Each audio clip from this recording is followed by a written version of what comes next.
Muito boa noite a todos, muito bom estarmos juntos aqui, mais uma noite, para nos unirmos a todos esses nossos amigos que já se encontram aqui nos esperando, nos intuindo, nos amparando, pedindo a todos que nos permitam ser uma ferramenta útil, instrumentos dóceis, e que possamos compreender e sermos compreendidos nesse estudo que nos empenhamos em fazer todas as semanas.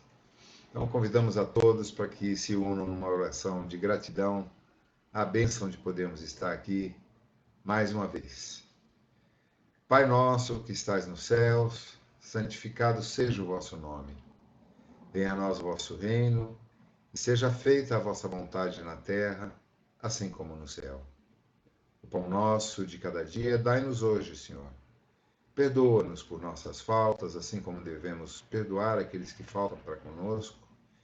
E não nos deixes cair em tentação, mas livra-nos, Pai, de todo o mal, que assim seja, graças a Deus.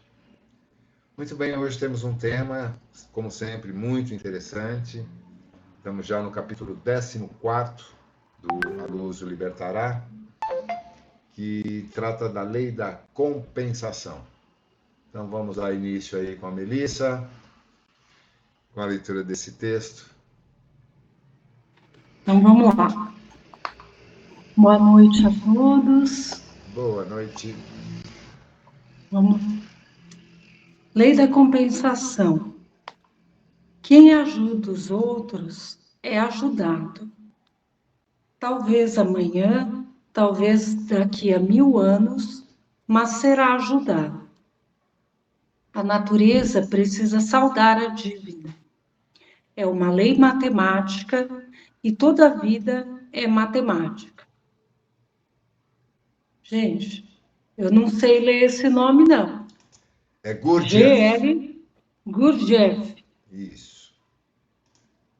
A lei da compensação é a lei que nos ajuda a compreender a abundância e a lidar com questões financeiras.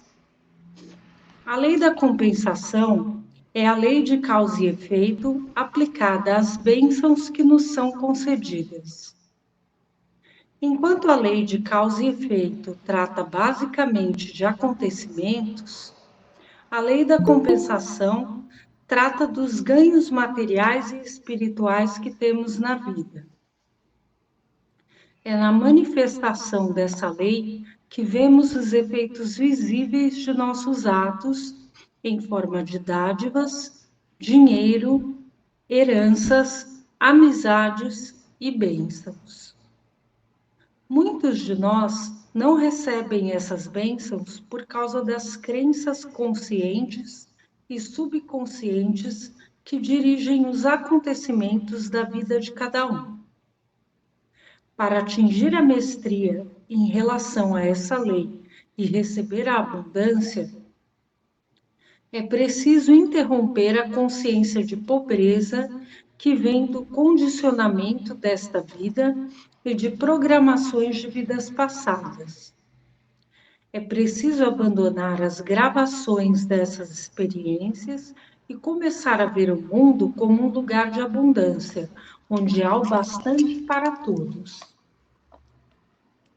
É necessário superar a programação do passado que era alimentada por afirmações como: o dinheiro é a raiz de todos os males, os ricos não podem ser espirituais, ser espiritual significa renunciar ao dinheiro e às coisas da vida que nos dão prazer e conforto. Para interromper a consciência de pobreza, é preciso reprogramar a maneira de pensar para que a mente consciente e a subconsciente não sabotem o que nos é devido. Neste caso, as afirmações são uma ajuda valiosa. Algumas pessoas são bem-sucedidas na vida porque fazem mais pelos outros e porque têm uma atitude que favorece o sucesso. Quem quer mais da vida deve dar mais e ter sempre as emoções, as palavras e os pensamentos corretos a esse respeito. A aplicação dessa lei nem sempre significa que você vai receber exatamente o que deu. Às vezes, você dá de uma forma, como dinheiro, e recebe a compensação de outra forma, como um belo presente ou um almoço pago por um amigo. Além disso, a lei é ampliada pela lei do retorno décuplo. O que você dá volta em formas que têm 10 vezes o valor de sua dádiva. Há casos de acordos que modificam o uso dessa lei. Se você acha que deu mais do que recebeu, é possível que esteja pagando dívidas kármicas ou usando a lei como um plano de poupança. Neste caso, é possível que tenha feito um acordo no sentido de receber bem depois, até mesmo em outra vida. Talvez você esteja começando um plano de poupança de karma bom que vai lhe valer no futuro. Nunca perca a esperança em relação a essa lei, independentemente de como se sente. Mantenha a fé e saiba que ela é justa e verdadeira. Não confunda a aplicação desta lei com os testes de iniciação. Às vezes, o que nos acontece parece ser uma punição, mas na realidade não é. Trata-se de um teste para fortalecer alguma fraqueza interior. O discernimento nos ensina a diferença entre essas duas coisas. Observe, às vezes, o que parece ser o oposto de uma recompensa acaba se revelando como um incrível benefício. Depois que a pessoa passa no teste e se torna melhor com a experiência. Paciência é a chave. Espere e as dádivas serão reveladas. O mestre El Moria descreve a lei da compensação na transmissão que se segue. Saudações, ó irmãs e irmãos das estrelas. Eu me apresento para transmitir o próximo trecho de informação pertinente à compreensão do contexto total das leis universais. É com grande prazer que lhes transmito esse ensinamento, receptáculos do conhecimento divino do universo. Venho como servo e irmão mais velho, para lhes transmitir os segredos que podem aumentar sua fortuna. Permitam-me começar fazendo uma pergunta.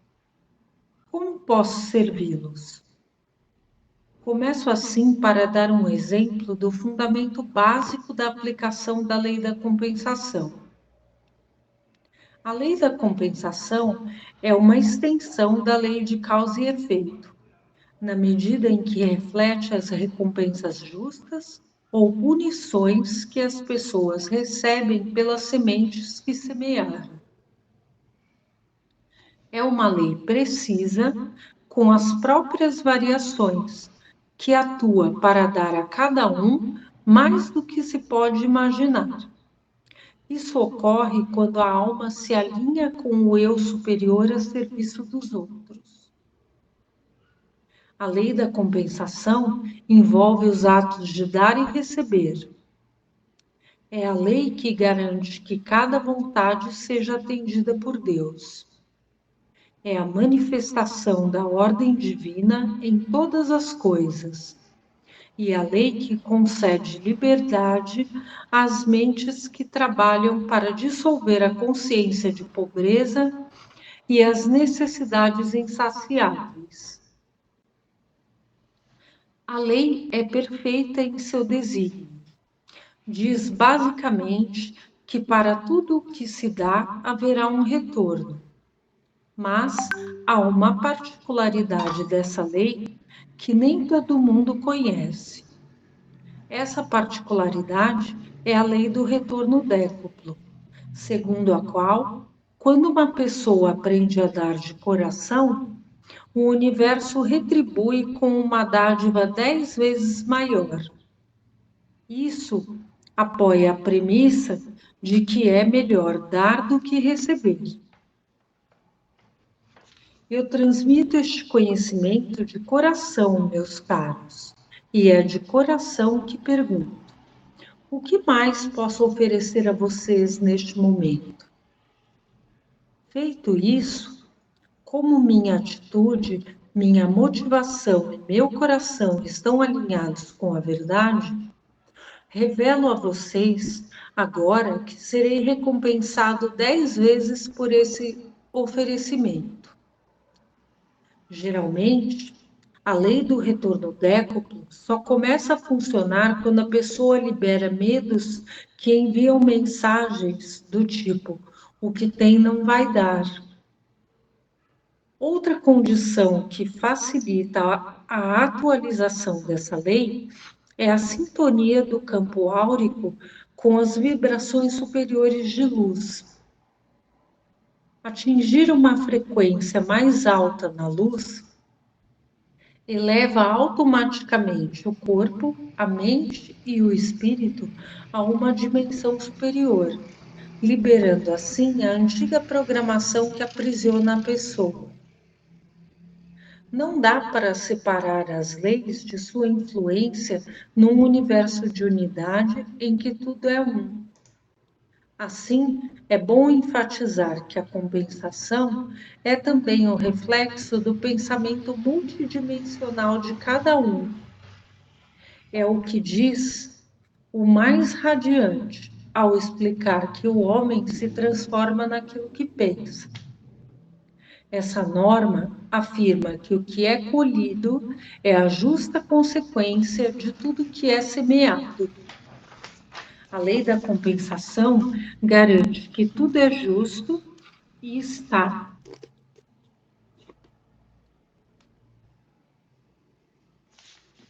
em alinhamento com o divino, pois as leis não têm preconceitos, tratando de maneira imparcial e indiferente todas as almas.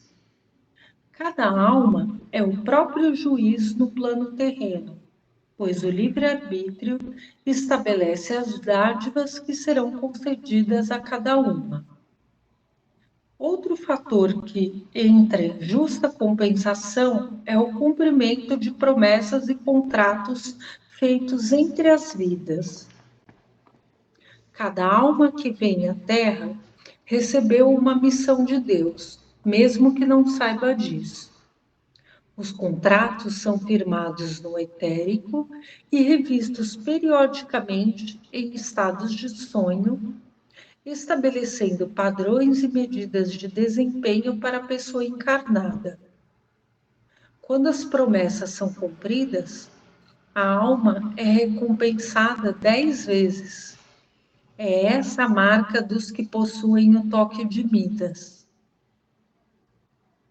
Quando a palavra não é honrada, a frequência vibracional tende a diminuir, favorecendo os chamados desapontamentos e frustrações que não são prontamente entendidos no plano da Terra.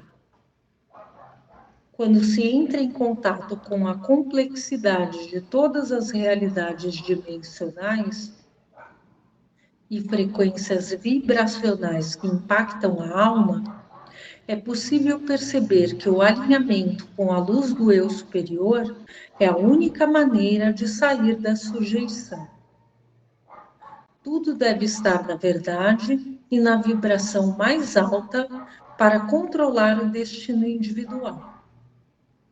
A ligação com o eu superior e com a vontade de Deus garante paz, harmonia e uma vida realizada. O livre-arbítrio é a dádiva de Deus à humanidade. Permite que todos escolham as próprias recompensas com base na aplicação da integridade. A integridade é a chave que concede às almas que fazem a jornada espiritual as maiores dádivas e recompensas, tanto espirituais quanto materiais. Quando a alma se sente incapaz de modificar os acontecimentos, evocar a lei da perpétua transmutação de energia radiante, em cooperação com o eu superior, é a maneira de sanar a situação. Aplique essa lei e aguarde o retorno. Sua aplicação cria a ordem divina e a compensação que daí vem ultrapassa a compreensão. Falando em compensação, outro aspecto importante dessa lei é o pagamento a si mesmo. Geralmente, as pessoas dão aos outros e não a si mesmas, o que demonstra falta de amor por si mesmas e cria um desequilíbrio nos campos que sustentam o fluxo natural de energia. Todos devem aprender primeiro a se amar, e desse estado mental, todo o resto flui. Quanto mais você amar a si mesmo, mais amor terá para dar aos outros. Será como uma taça sempre cheia. A taça que transborda é a taça do amor divino que se derrama no universo, tocando as vestes de todos os outros. Quem não trata a si mesmo com a mesma benevolência concedida aos outros, vai criar um ciclo de privação.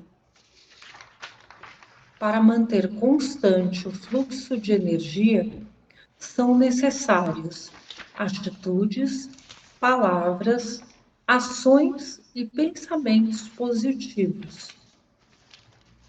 Os bloqueios criam iniquidades, embora da perspectiva universal, as iniquidades não sejam reais, são meras percepções. Todavia, tudo deve ser mantido em alinhamento com a harmonia e o amor. E isso inclui o amor ao eu, contido no interior de cada um.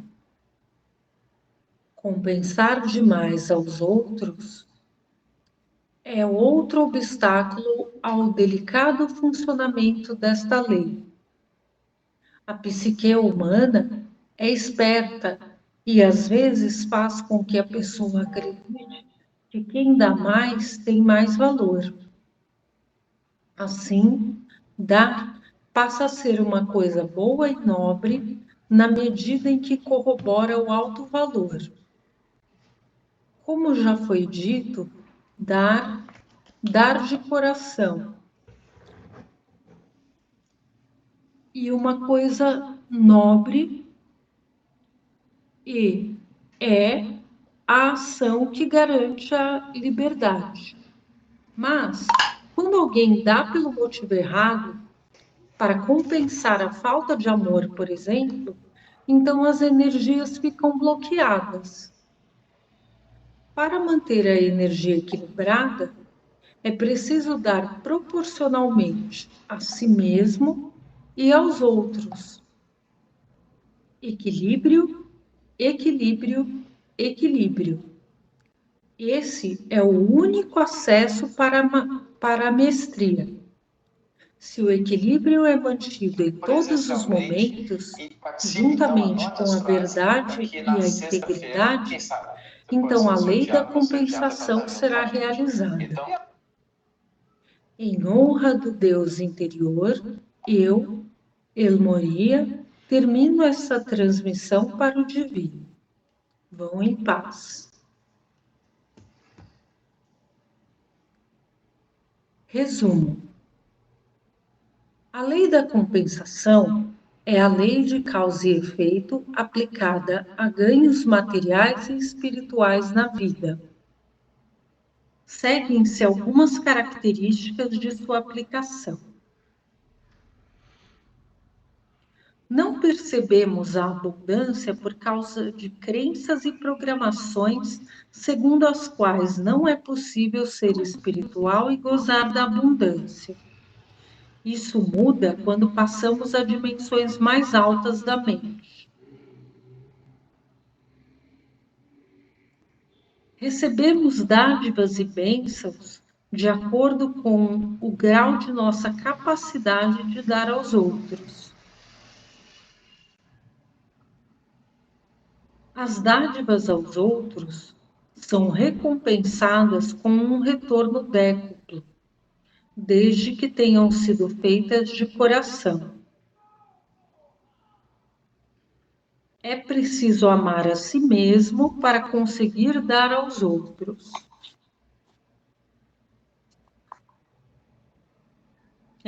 Um resumo bem resumidinho, né? Mas que dá margem para muito comentário.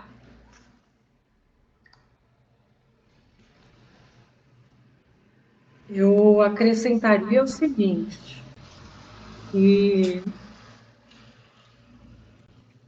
diante de tantos ensinamentos importantes aqui, muitos de nós, eu inclusive, eu principalmente, ainda tenho muita dificuldade para lidar com a lei da compensação, porque nós fomos criados numa cultura em que o dinheiro sempre foi visto, os ganhos materiais, de uma maneira geral, sempre foram vistos como uma esperteza, né? Que você está sempre tentando se aproveitar de uma situação para tirar vantagem ou da inteligência ou da ignorância de alguém através do dinheiro. O famoso vender a alma para o diabo, né?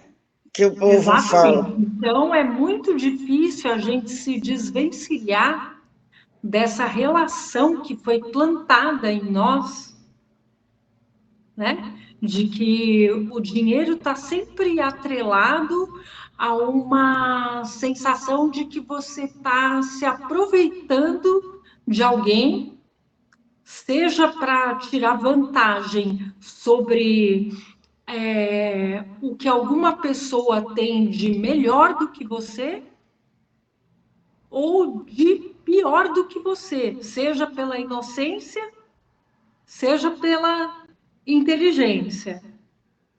Né? Então, a gente tem que, de uma vez por todas, né, entender que a gente não pode mais traduzir esses ditados populares de uma maneira literal. Né? Que a gente não pode servir a Deus e ao dinheiro, que a gente não pode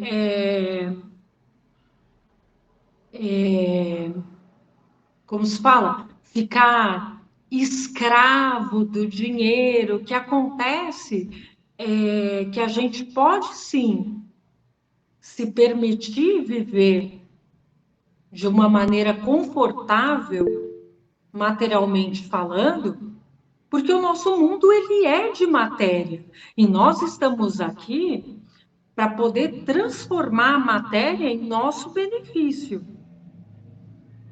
A gente só tem que tomar cuidado para saber quem é dono de quem, né? Então, vamos lá. Comentários, por favor. Fala, Azul. Eu não sei bem se essa colocação que eu vou fazer é a colocação correta, mas eu estou aberta a argumentos. Eu acho que, pelo menos foram que passaram na faculdade para mim, que os países que eram mais baseado na Igreja Católica, teve sempre, ganhar dinheiro seria alguma coisa meio que desnecessária, meio pecado, meio alguma coisa assim. E os que foram de outras religiões, eles eram mais abertos ao dinheiro. Então, que essa carga de pobreza que o Brasil, a Espanha, sei lá, alguns países católicos se juntam, vem desse resíduo aí que a gente traz ainda dentro da formação católica que nos foi exposta. Agora eu estou te falando, mas eu não tenho certeza do que eu estou falando, só estou expondo uma ideia que passaram sobre isso na faculdade. Deu para entender mais ou menos? Posso comentar? Vamos lá. Zu, eu conheço esse conceito também, já li em algum lugar a respeito, e vamos fazer uma rápida digressão só para fechar esse ponto. A Igreja Católica Apostólica Romana, ela, desde os seus primórdios, lá no século III, IV, distorceu completamente o ensinamento trazido por Jesus, contido nos evangelhos, e criou um contexto político de dominação através da religião. Entre os inúmeros dogmas que foram estabelecidos nos concílios, que eram as reuniões onde os líderes eclesiásticos se reuniam para determinar como a igreja deveria conduzir o seu rebanho, foi incutido primeiro o celibato dos padres, que tinha como objetivo, primeiro, os que eram dedicados à igreja eram os filhos primogênitos, os mais velhos. Quando eles morriam, todos os bens familiares, eles não tinham descendentes, porque eram celibatários, tinham sim, mas eram bastardos. Então, os bens iam para a igreja. Foi uma forma de acumulação de riqueza. Outra foi exatamente estabelecer esses conceitos de que, distorcendo, por exemplo, uma parábola de Jesus, que é mais fácil um camelo passar pelo fundo de uma agulha, na realidade não era um camelo, era uma corda, a palavra era a mesma, né? Corda e camelo tinham a mesma palavra, o significado correto é corda, do que um rico ir para o reino dos céus. E tantos outros que derivaram desses e que foram incutindo nas mentes dos mais simples, mais humildes, incultos e letrados, esses conceitos distorcidos em relação à abundância. Hoje, e é impressionante porque esse livro tem quase 30 anos, esses conceitos que a Melissa expressou aqui, tanto das autoras quanto de Kuthumi, estão sendo muito mais colocados de uma forma objetiva e esclarecedora em todas as linhas da psicologia e da psiquiatria, com o nome de crenças limitantes, e que traduzem aquilo que nós, na maioria, a Melissa falou por ela, e isso também se aplica a mim, acredito que cada um de nós tem, de alguma forma, essas limitações, né? Que vem de uma cultura em que aqueles mais pobres eram condicionados a se acomodar e a se convencer de que não tinham como subir na escala social, porque quem nasce pobre morre pobre, porque só ganha dinheiro quem rouba, porque só os mais espertos, como a Melissa colocou também, ou que se aproveitam dos outros, é que ganham dinheiro. As nações católicas, da Idade Média principalmente, que eram regidas pela Igreja Católica Apostólica Romana, foram, na sua época, as nações mais ricas da Europa. Portugal, Espanha, Itália, principalmente as nações latinas.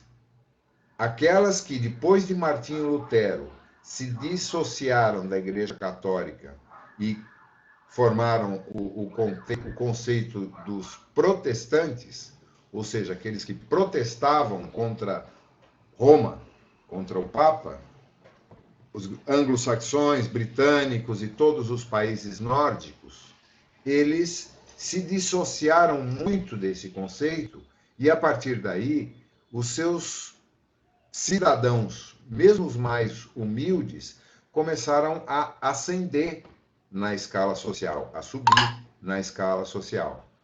Enquanto que nas nações católicas isso se cristalizou. Os domínios ultramarinos de Espanha e Portugal e Itália, principalmente Espanha e Portugal, trouxeram todo esse arcabouço histórico, inclusive o nosso país, que foi se perpetuando. Eu tenho, por iniciativa recente, procurado entender melhor esses conceitos, tenho aprendido muito sobre crenças limitantes. A Melissa também acredito que deva estar fazendo um estudo bem aprofundado disso. Tem tudo a ver com identidade, com inteligência emocional e com a compreensão do nosso merecimento, que o Espiritismo também coloca de maneira clara, já no Livro dos Espíritos, dizendo que a pobreza e a miséria são invenções humanas, criadas por aqueles que querem dominar e controlar as massas. De que forma? Através do dinheiro. E isso continua em voga ainda hoje, só que com métodos muito mais sofisticados que levaram ao consumismo do século XX para o século XXI, em que as pessoas são quase que cooptadas a imaginarem que só serão felizes tendo coisas, comprando coisas e se espelhando com inveja naqueles que são exemplos de sucesso, copiando comportamentos, modismos, roupas, cortes de cabelo, cílios postiços, tudo aquilo que chama a atenção e que é momentaneamente eleito como sendo o hit do momento, que viraliza nas redes, são seguidos avidamente por aqueles que estão com as consciências adormecidas. O que já não é o nosso caso, felizmente, e aí devemos todos sermos gratos uns aos outros e àqueles que nos inspiraram a esses estudos que estamos fazendo, tanto aqui, nesses nossos encontros, como nas nossas vidas pessoais também. Nunca se falou tanto em expansão da consciência, em entendimento da mente humana como co-criadora da realidade material, de como qualquer pessoa pode ultrapassar o seu meio, de onde saiu, as suas condições sociais, materiais, financeiras, e subir na escala da matéria, adquirindo condição de também usufruir das coisas boas. O ponto crítico aqui dessa lei da compensação é o dar. Como dar? Por que dar? O que dar? E o resultado prático disso no plano material. Ao contrário, ou melhor, numa linha diferente da lei de causa e efeito, que evidencia muito mais as consequências dos nossos pensamentos, sentimentos, palavras e ações, aqui ele trata principalmente do ponto de vista material, de como a energia do pensamento e do sentimento, sendo transformada a ponto de nos tirar do modo sobrevivência, do modo carência, para o modo prosperidade real e concreta, faz com que as circunstâncias ao nosso redor se transformem e que nós passemos a atrair para nós, não que a gente tem que ir atrás e buscar e batalhar 80%, 90% do nosso tempo para ganhar dinheiro, como se trabalhar fosse a condição fundamental para ganhar dinheiro. Se fosse assim, as pessoas mais humildes, mais simples, seriam as mais ricas, porque são os que mais trabalham. Quantos misérrimos aí trabalham 12, 14, 16 horas por dia, 6, 7 dias por semana e vivem na miséria? Enquanto muitos que trabalham 2, 3 horas por dia em ações físicas estão numa condição de extrema abundância. O ponto é a maneira de pensar e sentir em relação às posses materiais e o compartilhar.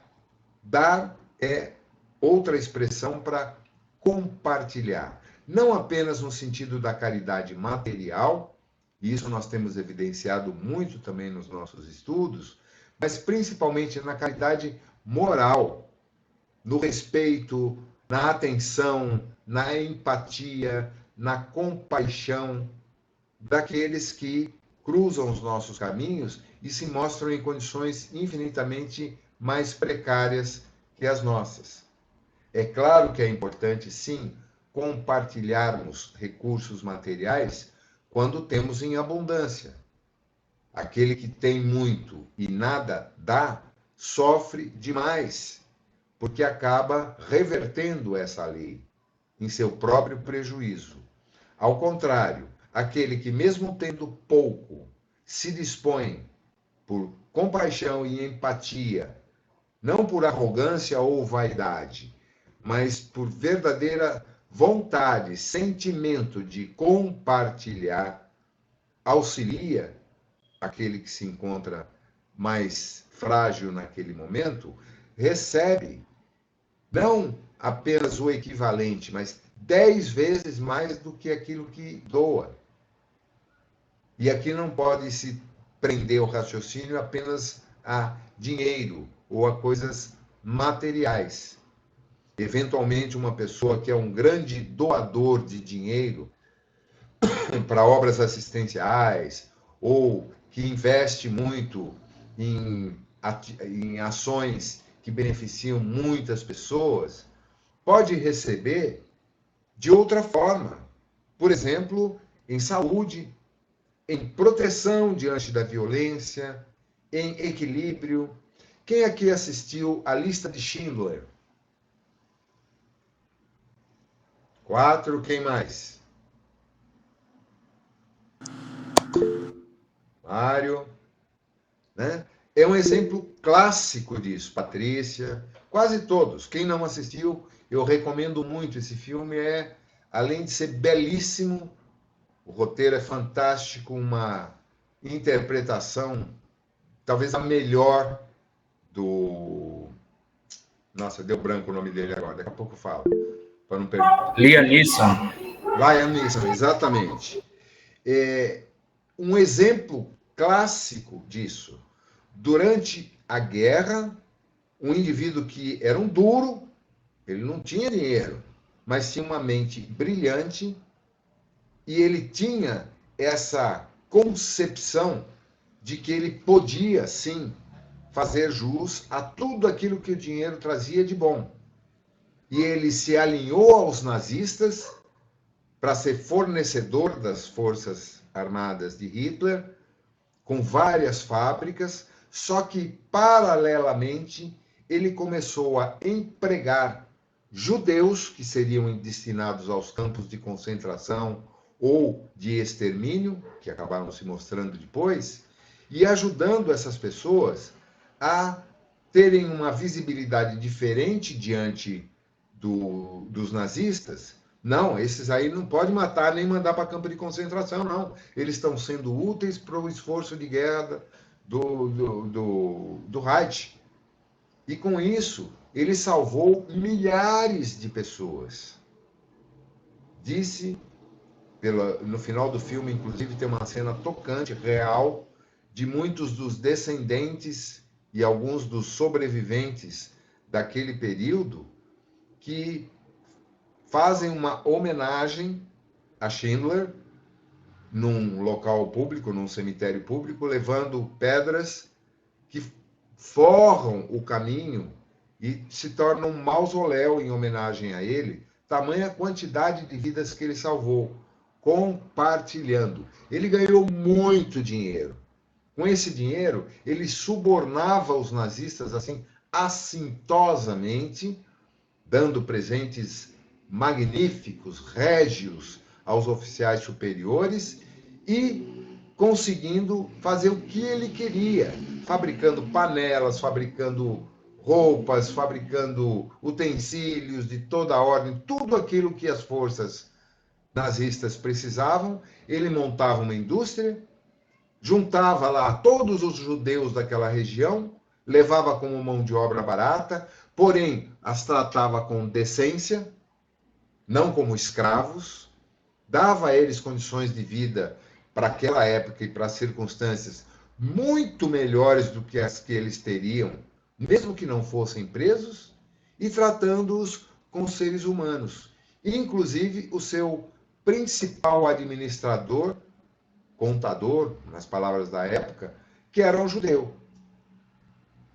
É um exemplo fantástico disso. E nós vemos muitos exemplos disso no mundo de hoje, em vários níveis sociais, profissionais, de negócios. Isso está cada vez se acentuando mais, porque as pessoas que estão despertando as consciências hoje estão recebendo informações como as contidas nesse livro de quase 30 anos, mas modernizadas, atualizadas e distribuídas de forma ampla. Basta pesquisar sobre esse assunto em qualquer canal da internet que nós vamos encontrar milhares de palestras, de vídeos, de textos sobre esse tema, em especial crenças limitantes que tolhem a pessoa e a impedem de acessar a frequência vibratória da abundância, porque vivem no modo sobrevivência, carência. Olha euzinho aqui, ó. E eu acredito que não estou sozinho. A Melissa já se confessou também nessa ponta. Não interessa o que nós tenhamos de patrimônio ou não, é como vivemos, como acessamos a abundância ou como vivemos no limiar do passar fome, por conta exclusiva dessas crenças limitantes que nos impedem de sair dessa faixa de frequência. Comentários? Quem mais quer falar alguma coisa a respeito disso? Porque a semana passada a gente não leu nada do encontro com o Pai João, então eu quero começar no horário lá. Temos mais 2 minutinhos ainda. Quem fala próximo da fila? Todo mundo caladinho aí, todo mundo se refestelando na abundância, né? Ninguém está em modo sobrevivência aí. Fala, Lu. Boa noite, querida. Boa noite. O que pegou muito para mim aqui foi o que você falou da carência, que você acabou de falar, né? No texto tinha sobre a carência e falou sobre a carência também, que é assim, é aquela coisa do, eu me dou tanto, eu sou tão boa com as pessoas, e, tipo, as pessoas não fazem isso comigo, muito pelo contrário, né? Eu acabo recebendo chutes e pontapés, como diriam os portugueses, né? E eu sei que 99% dessa questão minha de eu sou tão boa, eu me dou, é a questão de querer ser aceita, né? Que é a questão da carência afetiva. Então, assim, eu preciso muito ser aceita, então eu tenho que ser boazinha, e é uma coisa totalmente inconsciente que a gente faz, né? E É uma coisa reverte que a energia, porque o não é, sentimento que está por trás da atitude é de não carência, exatamente. não de abundância, né? Exato. Você matou a Paulo. Excelente seu comentário. Alguém mais? Não? Vamos então passar para o próximo link, para a gente não ter que interromper e lá damos continuidade com o encontro com o Pai João, tá? Fechando esse aqui. Isso, Cris, põe o óculos para não errar a tecla.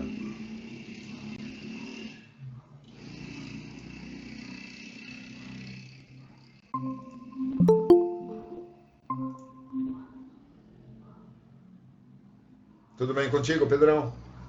Tudo bem, graças a Deus. Tá caladinho hoje? Hoje eu levantei bem cedo, viu? Mas não tá com cara de sono, não. Quem tá com cara de sono é a Marília. Dá pra ver, né, Zé? Pior que eu tô, viu, Zé? Vou te falar que hoje eu tô mesmo. Eu tô vendo mediunicamente. Acertou. Oi, Dani, boa noite, querida. Boa noite, Irene. Boa noite, Zezé. Não tinha cumprimentado vocês ainda.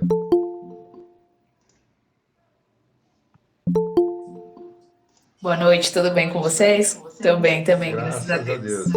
Boa noite, Oi. boa noite a todos. Boa noite.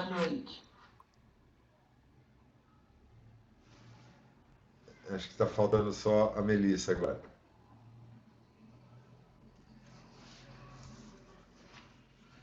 Tcharam. Azul chegou.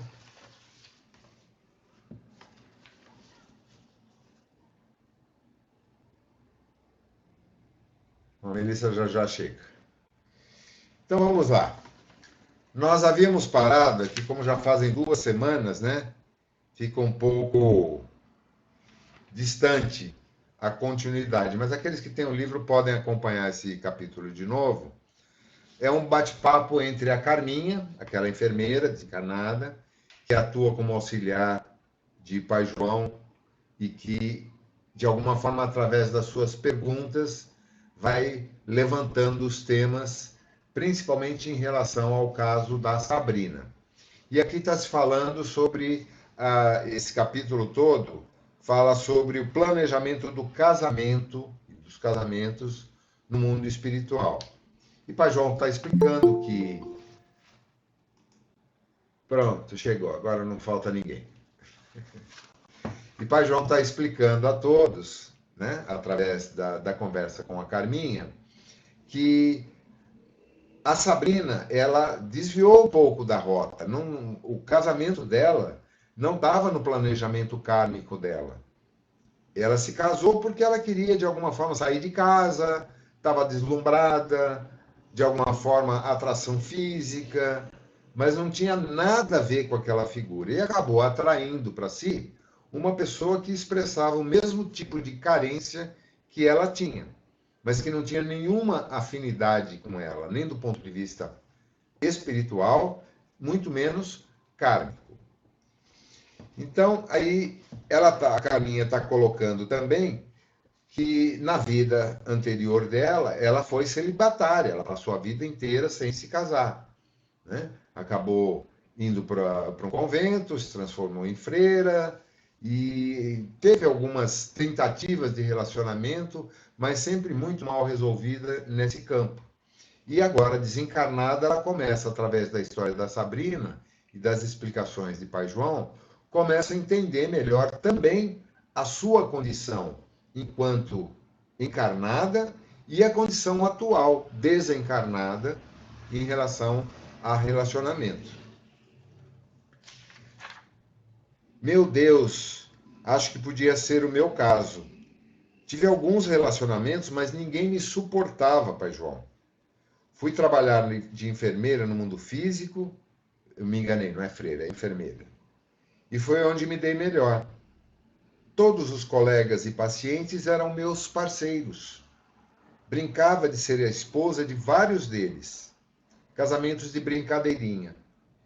Teve mesmo até pacientes que, de tanto brincar, a coisa acabou ficando séria e eu pulei fora.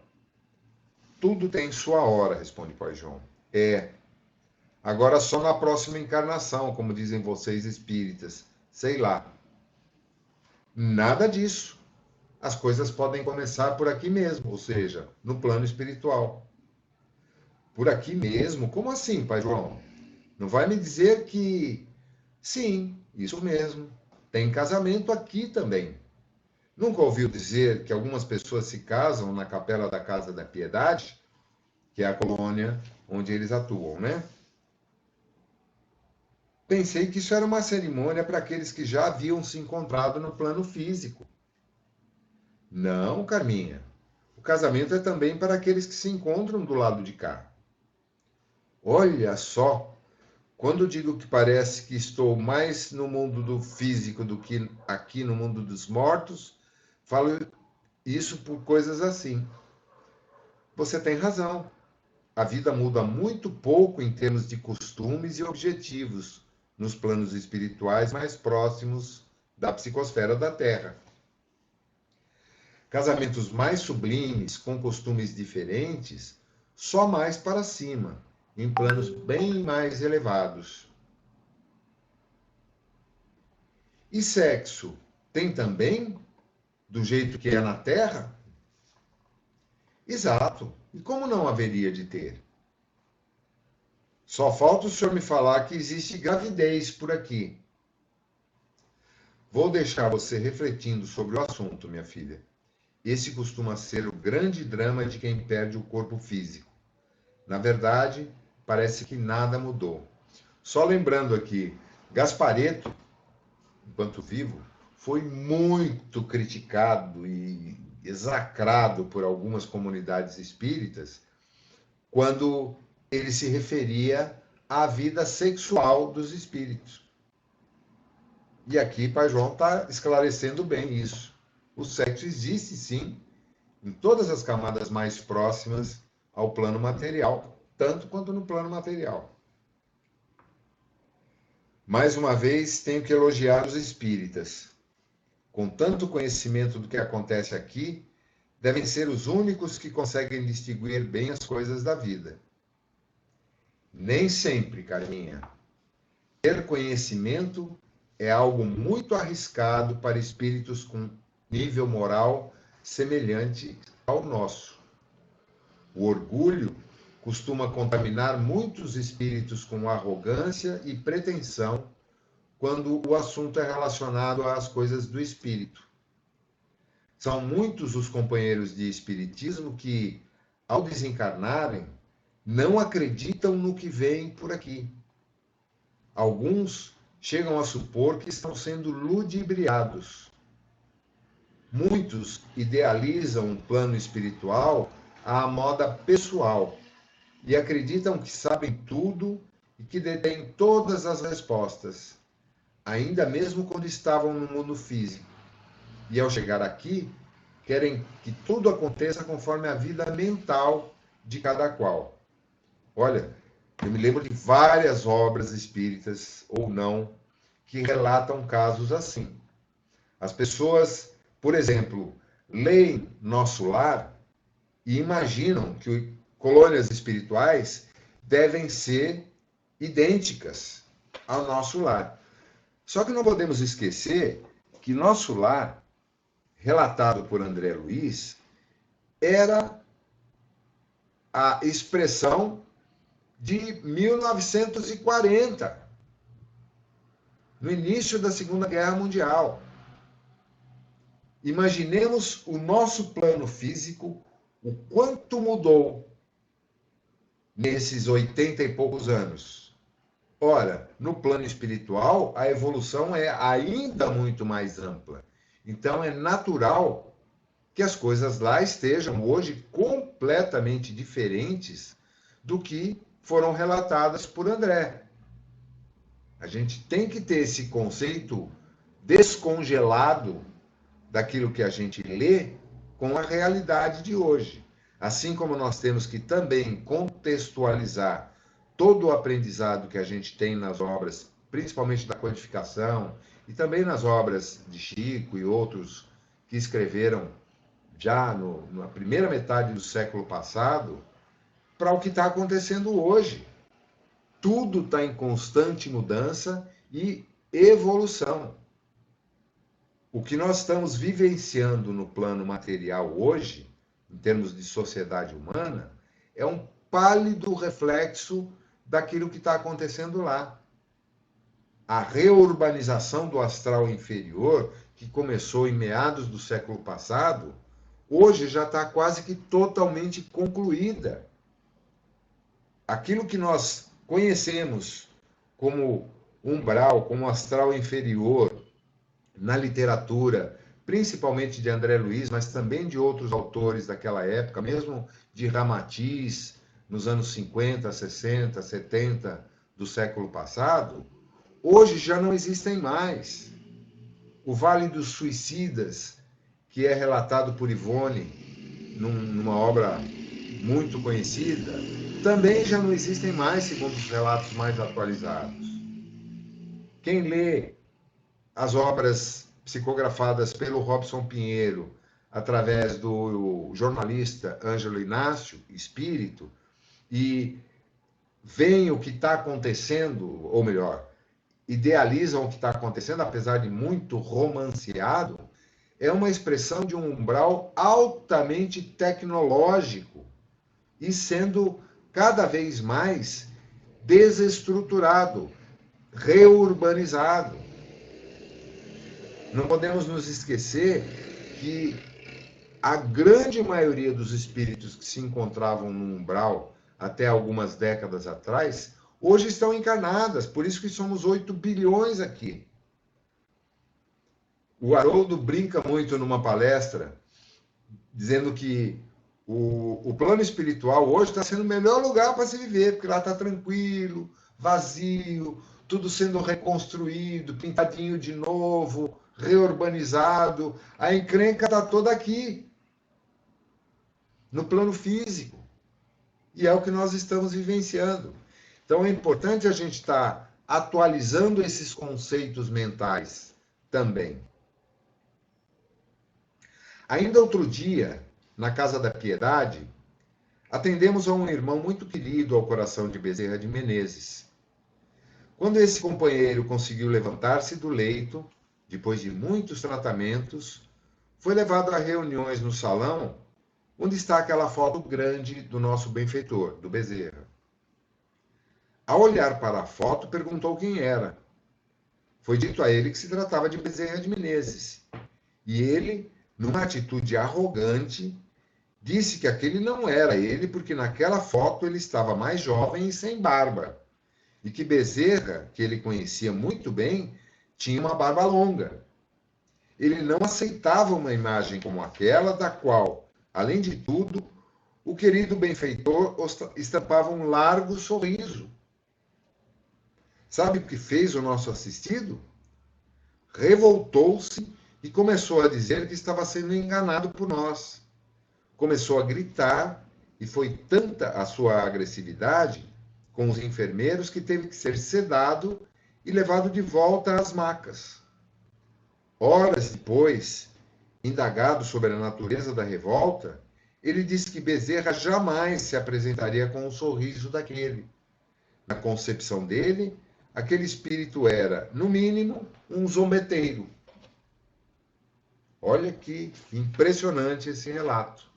Assim como muita gente, e eu me lembro de mamãe aqui, tem a imagem de Jesus como aquele ser esquálido, sangrando, com uma coroa de espinhos, crucificado, quase morrendo, como o quadro que ela tinha na sala da casa dela, até que finalmente eu consegui convencê-la a se desfazer daquilo.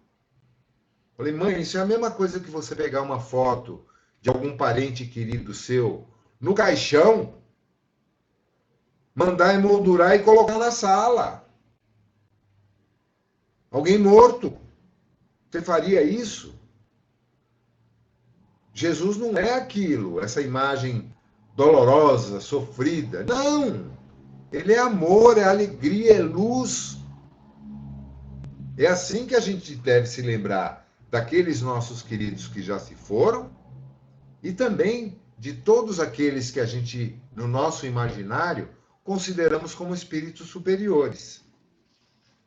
Os espíritas que chegam aqui em melhores condições não são os que têm mais conhecimentos, mas aqueles que aprenderam o que fazer com o conhecimento para se tornarem pessoas melhores, com mais paz e respeito aplicados na sua convivência consigo mesmos e com os outros.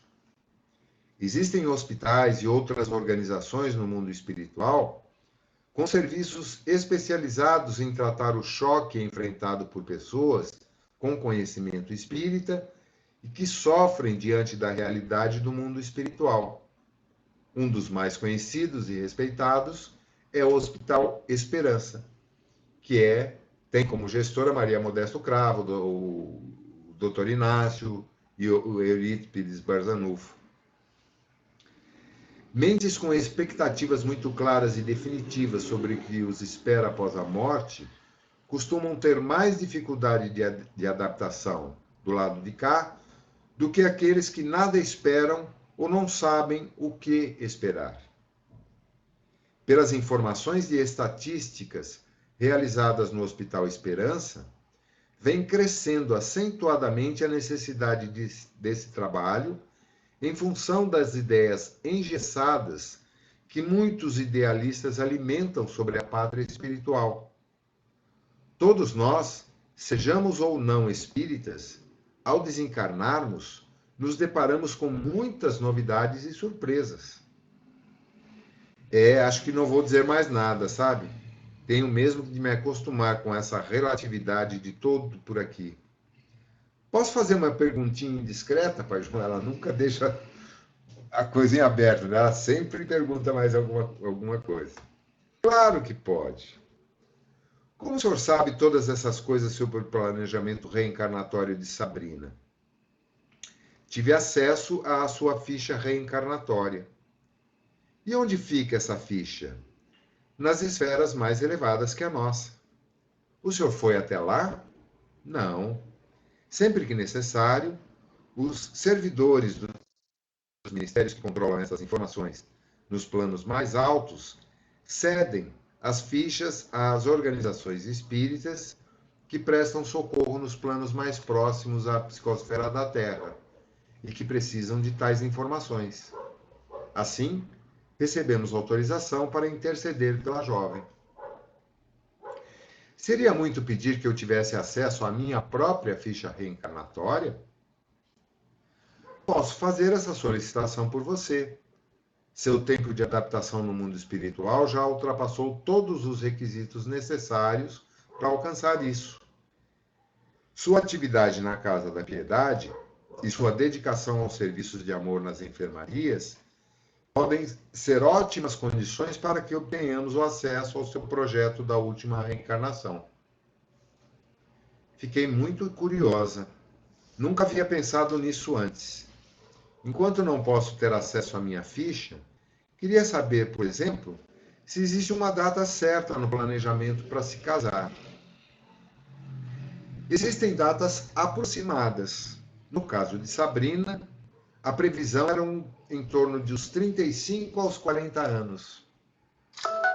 E ela nem chegou ainda nessa idade. Realmente, o atual casamento estava fora dos planos. Fora dos planos, sim, mas não fora das necessidades de aprendizado.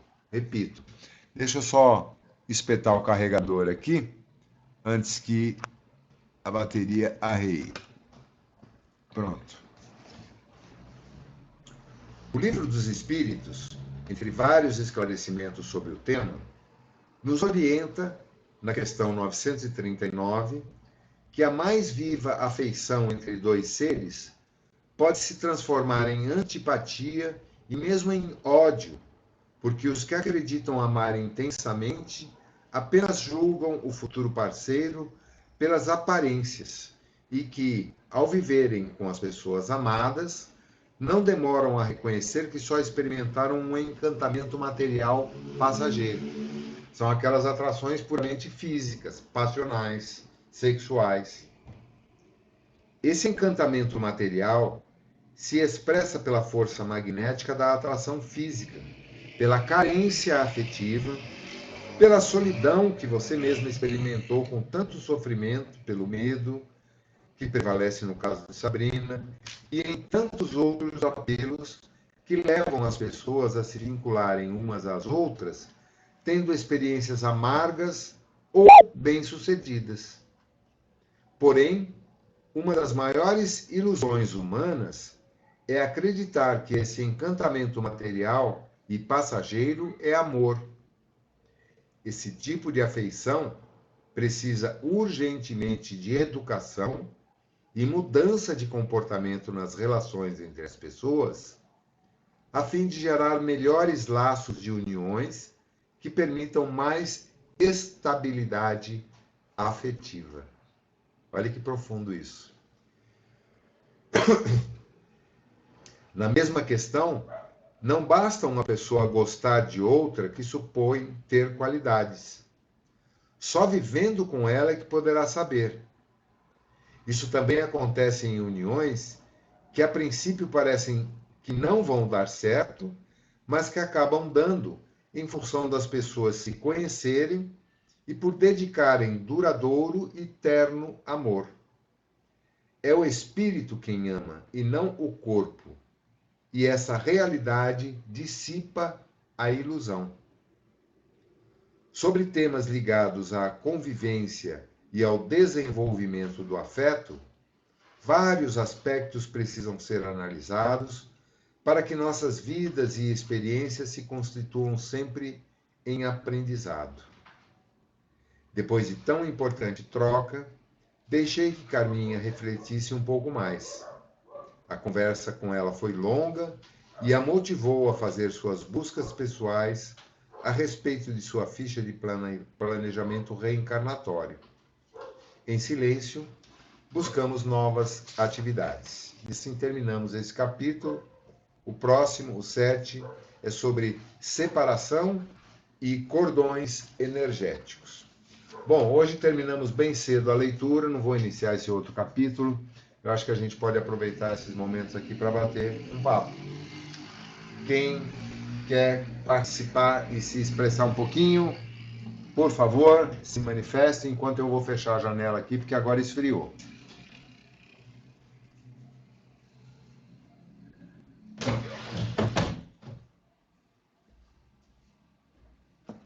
Nossa, gente, calma, controlem-se, um de cada vez. Fala, Pedrão. Então, já ouvindo um pouco do que você falou aí, até muitas vezes do que eu penso, né? Muitas vezes as pessoas às vezes têm uma ideia até errada de como é no plano espiritual. Né? Até mesmo, por exemplo, em algumas religiões há aquele preconceito, né? O pessoal, em algumas religiões, acha que o pessoal vai, por exemplo, venha desencarnar e vai esperar o momento para, como se diz, para ter autorização para continuar essa jornada, né? Mas, assim, as pessoas têm que ter um entendimento que continua a mesma coisa, né? Como se diz, a consciência é a mesma, né? Então, quer dizer, o comportamento vai ser até o mesmo, vai ser até muito semelhante, né? Porque, assim, a consciência é a mesma, né? Você vai ter uma orientação diferenciada por pessoas por espíritos mais experientes no plano espiritual, né? Entretanto, você vai ter as mesmas sensações, o mesmo comportamento. O que vai mudar, como se diz, de uma maneira bem simplista mesmo, né? É o estado físico, seu estado físico, né? Que passa do material para o espiritual, né? Mas, assim, o comportamento, as sensações vão ser semelhantes, né? Você só vai ter que aprender e ter esse entendimento para essa nova fase, né? Aí cabe uma outra reflexão também. Melissa, ó, quem está aqui, ó, dando boa noite para você. Primeiro, Oi, a bebê. condição. Olha lá quem está lá, ó. Tá miau, miau, miau aqui se aconchegando, tá com frio. A realidade que vai ser encontrada após o desencarne por cada indivíduo é o reflexo exterior daquilo que ele carrega na sua mente, das suas crenças, dos seus sentimentos. Não é uma coisa única para todo mundo, porque saindo do plano material, no plano extrafísico imediato, conforme a frequência que cada um vibra, vai plasmar numa matéria muito mais sutil e muito mais moldável aquilo que traz nas suas crenças mais profundas. Então, por exemplo, vai encontrar um ambiente terrível, assustador, sombrio, violento, agressivo. Outra vai para um lugar inóspito, onde não tem nada, onde não consegue enxergar um palmo na frente do nariz, é só escuridão. Outro vai para um campo florido, ou para a beira de uma praia. Tudo ilusões imediatas causadas por mentes ainda não adaptadas, porque a transição brusca provoca esses efeitos. Outros que já têm algum grau de despertar da consciência, algum, não só conhecimento, mas principalmente entendimento. Isso é o mais importante, porque a gente pode conhecer muito, mas não entender nada. Entendimento mais claro, já estão mais permeáveis, mais suscetíveis de abrirem os olhos e não terem uma ideia preconcebida de nada. E esses são os que encontram mais facilidade de serem acolhidos, encaminhados, orientados, desde os primeiros momentos após o desencarne. Conforme a frequência vibratória de cada um, a sua etnia, a sua origem, seja em termos de nacionalidade, também vai se... não. Ela está querendo se coçar no telefone aqui, deixar a marquinha dela. Desculpem. Mau. Tá rebelde a bichinha hoje. Fala, Pedro. É justamente, eu entendi o que você falou, mas é mais ou menos nessa linha, nessa mesma linha de raciocínio mesmo, viu, José? Então, assim, nós temos que aproveitar o momento, o agora. Você tem que condicionar a sua consciência do que é certo, né? Por exemplo, se você tiver os pensamentos positivos agora, você vai ter... Agora, não adianta, por exemplo, você ter um entendimento, mas você não procurar ter uma evolução consciencial positiva. Você, por exemplo, a pessoa só ouve notícias ruins, só reclama e tem um entendimento assim, ó, do outro lado vai ser muito ruim, vai ser ruim mesmo, porque a pessoa não tá fazendo por onde, ela não está se condicionando às coisas positivas, né? Então, quer dizer, ela vai encontrar o que ela está pensando, assim, como ela está, como se diz, doutrinando a sua mente, a sua consciência, né? Assim como acontece no plano material, só que de uma forma mais lenta, mais demorada, porque a matéria densa, ela demora mais para reagir às energias mentais e emocionais, sentimentais que nós projetamos. No plano extrafísico, isso é quase que imediato e instantâneo. Então, só um pouquinho, Zu. Por exemplo, todos nós aqui somos brasileiros, nascidos aqui, vivemos em São Paulo, temos os nossos círculos de relacionamento, todos numa determinada região da capital do estado, conhecemos alguns outros lugares viajando e tal, mas a nossa base, a nossa maior parte da nossa existência foi vivida por aqui. Então, é natural que ao desencarnarmos, nos situemos nos arredores. Há colônias espirituais próximas aqui, como há colônias espirituais próximas à capital do Rio de Janeiro ou de Campinas. Nós temos 5.571 municípios no Brasil. No plano espiritual correspondente ao Brasil, deve existir 50 mil. Fala, Mel. A gente também tem que levar em consideração o seguinte... Ó, de costas para você. Complô, porque eu fui lá e não a visitei porque ela estava dormindo. Uhum. A gente também tem que levar em consideração o seguinte, que como a gente viu no texto que eu estava lendo, é a nossa realidade, né, que plasma aquilo que a gente vai encontrar. Ou seja, em outras palavras, né, as palavras têm poder. Então, mesmo que a pessoa seja muito boazinha, eu vou dar um exemplo assim do meu dia a dia.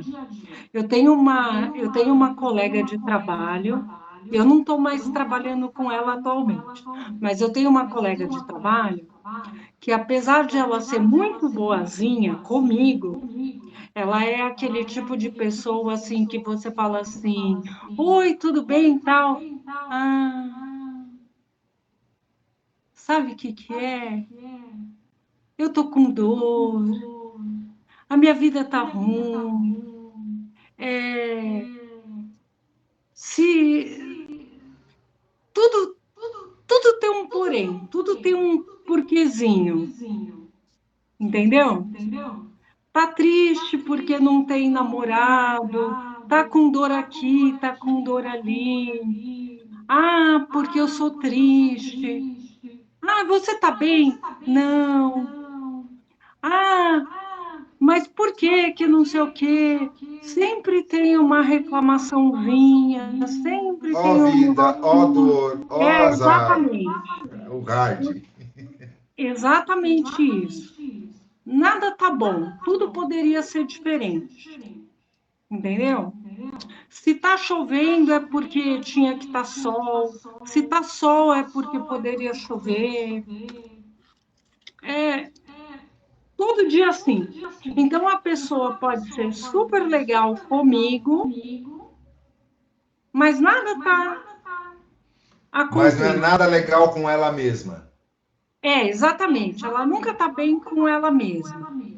É o que o Então, costume explica lá também. Nós devemos, antes de dar para os outros, darmos para nós mesmos. então uma pessoa como essa, o que que ela espera encontrar no mundo espiritual quando ela estiver lá? Então, mesmo que ela seja recebida pelos parentes, pelos amigos que mais gostam dela, por exemplo, ela fala que eu sou a pessoa que mais deu atenção para ela, que a única amiga verdadeira, a única amiga sincera que ela tem, mesmo se eu tivesse lá para recebê-la, ah, mas você está aqui, mas o fulano de tal não está. Não ia ser suficiente. Ou nem vai enxergar aqueles que estão lá Ou esperando para então nem vai recebê-la, ver que eu estou lá. e eles estão do lado, de braços abertos, e ela vai estar olhando para o chão. Oh, que lugar horrível! Está todo enlameado aqui. Oh, está doendo aqui. Não enxergam nada de bom. Então, infelizmente, é, é exatamente isso, gente. As palavras têm poder. A gente muitas vezes acaba desperdiçando as oportunidades que estão na nossa frente pela maneira como a gente pensa nas coisas. Então, às vezes, você está atrasado, em cima da hora para ir para o seu trabalho e acontece um imprevisto. Em vez de você falar assim, ai, graças a Deus, eu estou sendo protegido de alguma coisa que poderia estar acontecendo agora comigo, e por isso eu estou, né, chegando atrasado, está acontecendo alguma coisa de diferente aqui no meu dia para chamar minha atenção, o que, que eu preciso prestar atenção agora, me proteger, né? O que, que eu tenho que aprender agora? Não, você está prestando aqui atenção na Matrix, né? O que eu vou chegar atrasado, vai dar errado, meu dia já começou ruim, já enfiei o pé na jaca e está esquecendo que as coisas têm um propósito, têm uma razão de ser. Meu carro é automático. Hoje, eu liguei o carro e, do nada, a bateria estava arriada. Sem razão de ser. Por quê? Eu não deixo a chave no contato, então não tinha como ter deixado nada ligado. Eu fecho todas as portas, então não tinha como porta nenhuma ter ficado aberta, assim, do nada.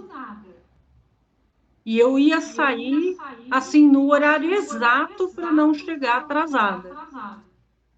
Tive que acordar meu irmão para fazer o cabo lá no carro da minha mãe. Aí eu aproveitei para mandar um recado lá no meu serviço dizendo assim, ó, tive problema com o carro, talvez eu não consiga chegar. Beleza, eu já estava até esperando que se eu não chegasse a tempo, eles iam desmarcar todos os meus pacientes e hoje eu ia ficar o dia inteiro no serviço, manhã e tarde, fazendo hora extra à tarde. Eu pensei, né? Quando você chega 11 minutos atrasado, eles descontam 1/3. Quando você chega a 12, eles descontam o dia todo, mesmo que você trabalhe o restante do dia. Aí eu pensei, eu falei assim, se tem solução, não adianta se preocupar. Se não tem, também não adianta se preocupar. Aí eu falei assim, ó, quer saber? Vou esperar. Meu irmão arrumou, o carro ligou, nananã, saí. 20 minutos depois do horário que era para eu ter saído e mandei uma mensagem. Estou a caminho. Não é que eu chego no meu trabalho, ó que sorte que eles têm. 15 minutos antes de eu bater o horário do meu ponto, não deu nem tempo de desmarcar o pessoal, tive que trabalhar o dia todo. E ainda atender o pessoal que chegou para encaixar. Eles têm muita sorte comigo. E você também. Você pode cumprir tua tarefa. Agora, uma coisa importante que você falou... Não, agora é sério, eu estava brincando, mas eu cumpri o meu horário, atendi o pessoal que chegou assim para encaixar, e ainda teve gente que faltou. Então, quer dizer, tudo zerado. Agora, se você planeja faltar, se você planeja uma mentirinha, se você planeja que as palavras têm poder, não onde é que eu vou arrumar um atestado? Vou mandar um atestado, vou faltar. Tudo acontece do jeito que tem que ser. Não adianta. Então, a gente também tem que pensar muito bem quando você quer sacanear. Então, pensem nisso. Fala, Mário. O caso da Melissa aí deu tudo certo. E quando acontece o inverso? Eu estava ensaiando para... Isso antes de eu começar os estudos, há muito tempo atrás, estava ensaiando para começar a frequentar um centro espírita que era em Embu das Artes, seu Manuel. Conhece, né, Melissa? E um carro novo, não tinha 1.000 quilômetros rodados. Eu já tinha marcado, falei, sábado eu vou, fiquei a semana inteira. Sábado, dessa vez eu vou, porque nunca dá certo. Qual a probabilidade de você estar chegando lá no centro e o carro, câmbio automático, travar no meio da estrada lá da Ressaca, 7 horas da noite? Pois é. Falei, não é possível, o carro não tem 1.000 quilômetros, o que pode estar acontecendo? Um absurdo, né? Detalhe, o câmbio voltou a funcionar sozinho, depois que eu liguei, desliguei o carro algumas vezes. Depois de umas 2h30, mais ou menos, que já tinha terminado o centro, já passava das 10h15 da noite. Ou seja, acho que eu fiquei mais uns 2 anos ensaiando para voltar, porque eu falei, não está dando certo, vamos deixar isso para lá, né? Mas você vê, também foi o contrário do seu, né? Não era o momento de ir, né? Uma coisa, Mário, isso eu acho que deve ter acontecido com provavelmente a maioria de nós em algum momento. Quando nós tomamos a decisão de buscarmos ajuda para mudarmos coisas que sabemos que não estão bem nas nossas vidas, nós quase que invariavelmente vamos encontrar obstáculos. Muitas vezes causados por possíveis obsessores ou por formas de pensamento que nós mesmos criamos e que geram esses bloqueios na nossa vida. Isso aconteceu comigo umas par de vezes, com a Melissa eu tenho certeza que também já aconteceu, e se a gente puxar pela memória, vamos encontrar situações semelhantes. Daí a importância da persistência, de ir buscar. Conhecemos o seu Manuel de longa data e o vimos a última vez num evento lá da Casa Maçom, né? Ele estava lá. Fala, Mário, você ia complementar? E é porque você acabou comentando que não foi uma vez só, que você falou N vezes. Realmente, eu tentei por uma série de vezes, né? Outro caso absurdo, carro também novo, seminovo, recém-comprado, saí para ir para o centro, 2 pneus furados, pneu novo, com cravo, não tem essa possibilidade. A outra vez, acidente na BR. Eu falei, não é possível. Aí é aquela história, a gente começa a ficar com certo receio e fala, não é para eu ir. Até uma vez que eu falei, pode chover canivete que hoje eu vou. Vou a pé. Aí parou. A persistência. Você foi testado e não foi de forma maneira, não. Foi pesado mesmo. Foi uns 2, 3 anos, assim, cada vez que marcava alguma coisa, dava uma zica. Era um negócio de doido. Pois é.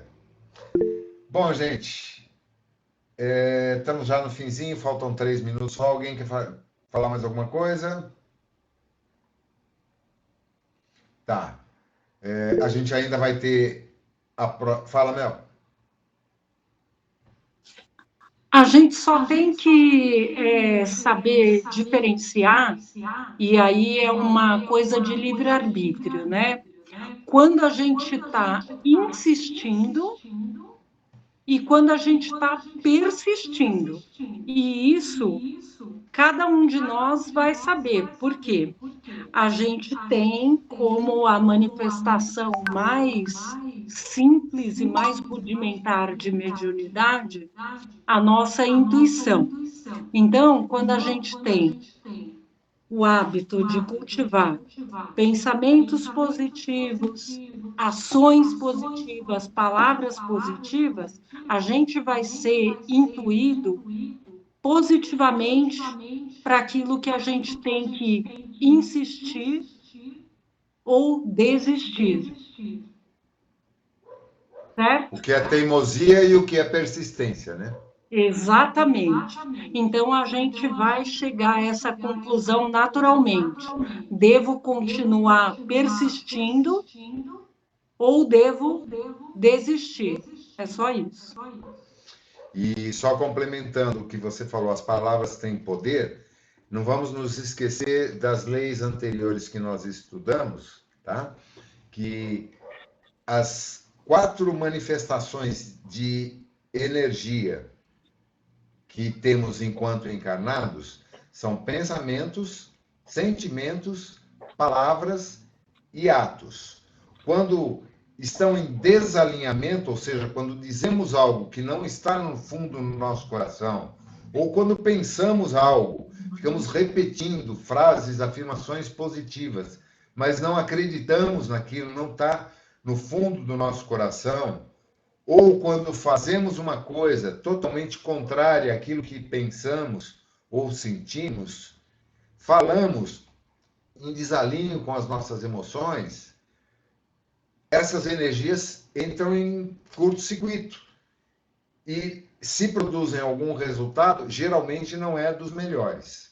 Só quando a gente consegue, usando a consciência, que é a dona da casa mental, alinhar pensamento com emoção, com sentimento, e aí sim produzir pela palavra e pelas ações coisas alinhadas, é que nós podemos obter esses resultados. É o que Kuthumi fala aqui, que quando a pessoa não está conseguindo isso, ela pode usar o recurso da lei da perpétua transmutação, que é o que nós vamos estudar na 16ª aula. Essa é a 14ª? Na 16ª aula. Bom, gente, é isso que tínhamos para hoje. Ricardo, amanhã nos falamos a respeito da doação de sangue lá para tua amiga, tá? Eu vou me informar melhor e aí depois eu dou um alô. E semana que vem, quem puder ajudar, aliás, essa semana, quem puder ajudar, principalmente no sábado, lá no Ceará, na preparação para a festa junina, vai ter trampo pá dedéu lá. Então, quem tiver alguma disponibilidade para passar 1, 2 horinhas lá, vai ser muito bem-vindo, tá? Então, vamos agradecer esse encontro tão agradável, tão produtivo, tão interessante, e principalmente as intuições que nos foram enviadas, as bênçãos, o carinho que são dirigidas a cada um de nós, porque sabemos que Jesus sempre se faz presente, né? Esse presente quando estamos nos reunindo em nome dele, que essas bênçãos possam nos proporcionar uma noite de sono bem tranquila, equilibrada, restabelecendo as nossas energias, os nossos propósitos, para que a gente, a partir de amanhã, logo cedinho, consigamos alinhar os nossos pensamentos, as nossas emoções, as nossas palavras e atrairmos para nós tudo aquilo que precisamos para sermos prósperos, para acessarmos a abundância e para vivermos equilibrados e felizes. Vamos pedir à Mãe Maria que estenda sobre nós o seu manto de amor e de carinho e produza esses efeitos benéficos nas nossas mentes. Ave Maria, cheia de graça, o Senhor é convosco. Bendita sois entre as mulheres e bendito é o fruto do vosso ventre. Santa Maria, Mãe de Jesus, roga por nós, aprendizes dessa vida, agora e na hora de nossa passagem. Que assim seja, graças a Deus. Beijo no coração de todos, uma ótima noite e até boa terça, semana. se Deus quiser. Uma ótima noite, uma excelente semana. Beijo para todo Valeu. mundo. Boa semana. Até semana que vem.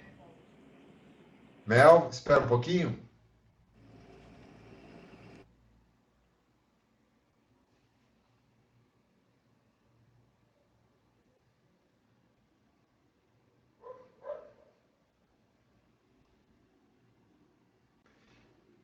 Escuta, você, depois o carro pegou, não deu mais problema?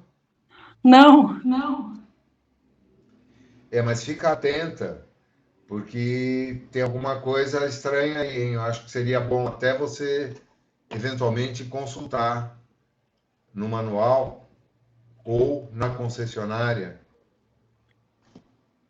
Oi? Até que enfim.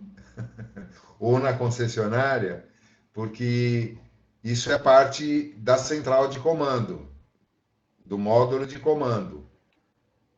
Não descarrega a bateria desse carro assim do dia para a noite. E se tivesse dano na bateria, mesmo fazendo o chicote com a chupeta, ele pegaria, mas depois daria pau de novo, porque essas baterias mais novas, elas não dão sinal de que vão dar pau, ela morre de uma vez. Não dá para ressuscitar mais. Entendeu? eu não sei o que aconteceu. Eu sei que eu liguei assim a chave e não fez barulho nenhum. Não acendeu painel, nada. Nada. Nem as luzes internas, nada? Ah, acendeu uma luzinha vermelha, mas não fez barulho nenhum. Bom, espero que não se repita. Mas se acontecer de novo, toma cuidado, porque isso pode te deixar na rua. Já aconteceu comigo com outro carro novo também, não com o meu. Tá bom? Uhum. E a Mira? Ah, agora desceu. Agora ela quer fazer lanchinho, né? Você fica comendo na frente dela. Não, eu estava comendo brigadeiro, ela não come brigadeiro.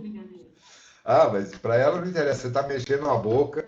Ela agora pegou mania. Eu desço para tomar café, qualquer que seja a hora, ela já sobe na mesa ou na minha cadeira e fica ali de plantão, esperando para ganhar algum gostoso. Oh, meu Deus. Véia rebelde, fogo. Você entregou o confrei para a mamãe plantar? Aham. Ai, que bom. Então tá bom. Fala para ela tirar uma mudinha para mim depois. Falo. Pode deixar. Bom? Então vai descansar. Uma boa noite para você. Muito bom você ter participado hoje. Olha, fez uma diferença enorme. Todo mundo sentiu. Que bom. Não, eu Bom participo sempre, só não participei a semana passada. Aham.